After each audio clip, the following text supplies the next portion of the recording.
hello friends की खबर आशा करो সকলো ভালে আছে আজি আমি ত্ৰিদীপ আৰু মই ওলাই আহিছো গুৱাহাটীলৈ বুলি গুৱাহাটীৰ উমানন্দ মন্দিৰলৈ যাম বুলি ওলাই আহিছো আৰু জাৰ্নিটো হ'ব ট্ৰেইনত আমাৰ নগাঁও টু গুৱাহাটী তো বলক ভিডিওটো আৰম্ভ কৰো আৰু এইফালে এখন আহি গ'ল গুৱাহাটীৰ সাইডে পা কাজিৰঙা এক্সপ্ৰেছ এখন যোৱাৰ পিছতে আমাৰ ট্ৰেইনখন আহিব এতিয়া মই ট্ৰেইনখনত উঠিলো খিলঘাট টু গুৱাহাটী যিখন ট্ৰেইন আহে সেইখন ট্ৰেইনত মই বহি লৈ পেলাই ধুনীয়াকৈ মই আপোনালোকক ভিউখিনি দেখাই গৈ থাকিম ধুনীয়াকৈ এনজয় কৰি গৈ থাকক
আমি আহি পাই গ'লোহি এতিয়া বৰ্তমান গুৱাহাটী ষ্টেচনত ট্ৰেইনৰ পৰা নামি ল'লোঁ নামি লৈ পেলাই এতিয়া ডাইৰেক্ট বলক যাওঁ এতিয়া উমানন্দ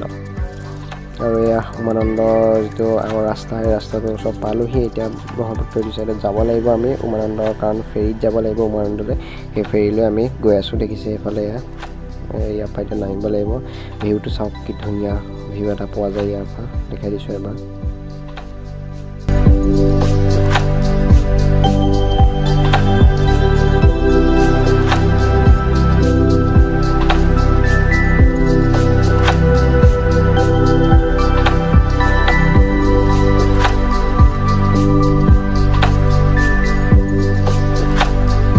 আৰু আমি এনেকৈ আহি এতিয়া ফেৰীত উঠি ল'লোঁ আৰু ইয়াত টিকেটৰ প্ৰাইচটো মই কৈ দিছোঁ ইয়াত আপোনালোকে পাই যাব 40 টকাত এজন মানুহৰ টিকেট 40 টকাকৈ লয় আৰু অহা যোৱা দুইটা হৈ যাব উমানন্দলৈ সেই 40 টকা ইয়াতে প্ৰথমতে কাটি ল'ব লাগে তাৰপিছত অহা যোৱা দুইটা আপোনালোকে 40 টকাত কৰি দিব পাৰিব তো এখন এইফালৰ পৰা এখন ফেৰী আহি আছে দেখিছে ধুনীয়া লাগিছে আৰু এইফালে ইটো দেখিছে এইটো উমানন্দ ইয়ালৈকে আমি যাব লাগিব এতিয়া তো বলক ফেৰী দি আমি যাত্ৰা আৰম্ভ কৰোঁ উমানন্দলৈ বুলি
এতিয়া আমি পাই গ'লো সেই উমানন্দ আৰু উমানন্দৰ এবাৰ মন্দিৰটো মই দেখুৱাই দিওঁগৈ ভিতৰলৈ গৈ তো বলক মন্দিৰৰ ভিতৰত এতিয়া যাওঁ আৰু এবাৰ মই গোটেই ভিউটো এবাৰ দেখুৱাই দিছোঁ ওপৰৰ পৰা চাওক এইখিনি এই জেগাখনকে কয় উমানন্দ আৰু এইফালে ইয়াত দেখিছে মন্দিৰ ইয়াত এটা মন্দিৰ আছে আৰু ইয়াৰ আগত এটা মন্দিৰ আছে সেই মন্দিৰটো মই এবাৰ দেখুৱাই দিওঁগৈ বলক আৰু এয়া দেখিছে ভিতৰৰ মন্দিৰ উমানন্দৰ ফালে চাই লওক আপোনালোকো আহিম বুলি ভাবিছে যদি আহিব পাৰে বহুত ধুনীয়া এটা মন্দিৰ আছে ইয়াত তো ভিডিওটো যদি সম্পূৰ্ণ ইয়ালৈকে চালে তে এটা লাইক কৰিবলৈ নাপাহৰিব তো থ্যাংক ইউ